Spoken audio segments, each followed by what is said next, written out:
And as I came in here, there was a couple of articles in the paper about me recently with the media, but one of the things that really helps, I have a gentleman that's 80 plus years of age, called me in the state treasury last week and says, you know, I'm here with you, I'm supporting you, I'm behind you. You had a photo doing the governor's inaugural with my son. We were talking here today. I was all-state running back playing for Gallup and played a lot of football against Socorro here. And we were reminiscing and talking about that and found out I played football against his son and a gentleman that was killed in Vietnam by the name of Willie Lee. We were reminiscing about him. So would you please give Mr. Pete Barreras stand up, a big round of applause and hit that piece of work.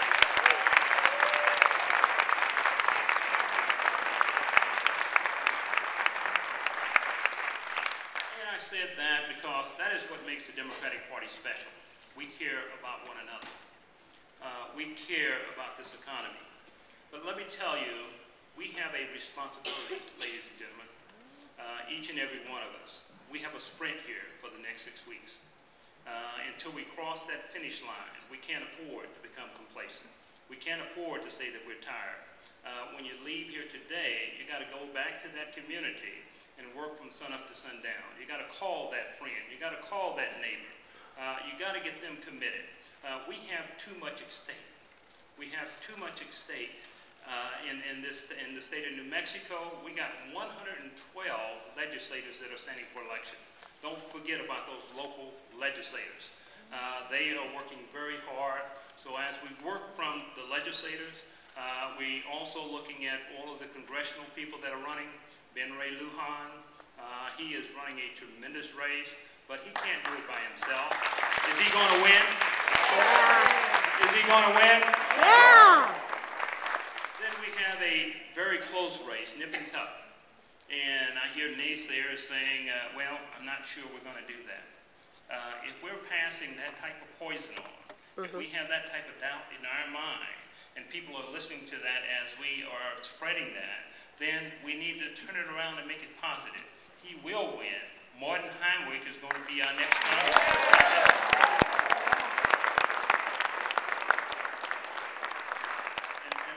Not least on in the Southern District, Harry Teague. I had a chance to go down to Roswell, and he and I was on the same platform together, podium up speaking, and I was just amazed at how he got the crowd engaged. We have taken for granted. Let's not go to Roswell. Let's not deal with Hobbs. But this man is making believers out of a lot of people.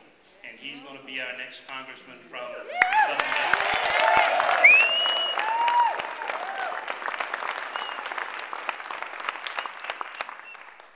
And let me say that one of the things that's sort of troublesome to me as we look at this entire state, Tom Udall has been a fighter for the North. He's been a fighter for the state of New Mexico.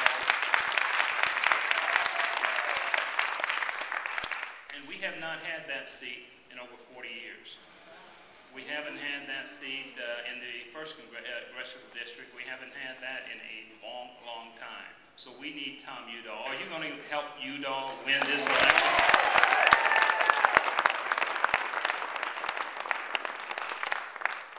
And we have a gentleman just at the top of this ticket, Barack Obama.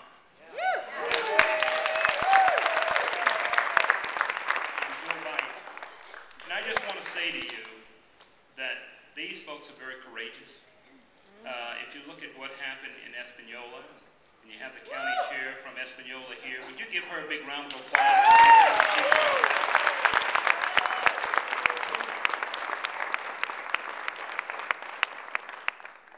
And I say that it's going to take this whole state, you know, when we have people like this, he cares about this economy.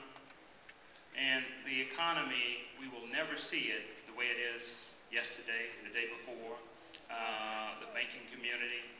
Things are happening in this world, in that environment, that is unheard of, unthinkable. And so we have to get somebody in there that's going to get a handle on this, that's going to bring about change. We cannot tolerate another 4 years of George Bush.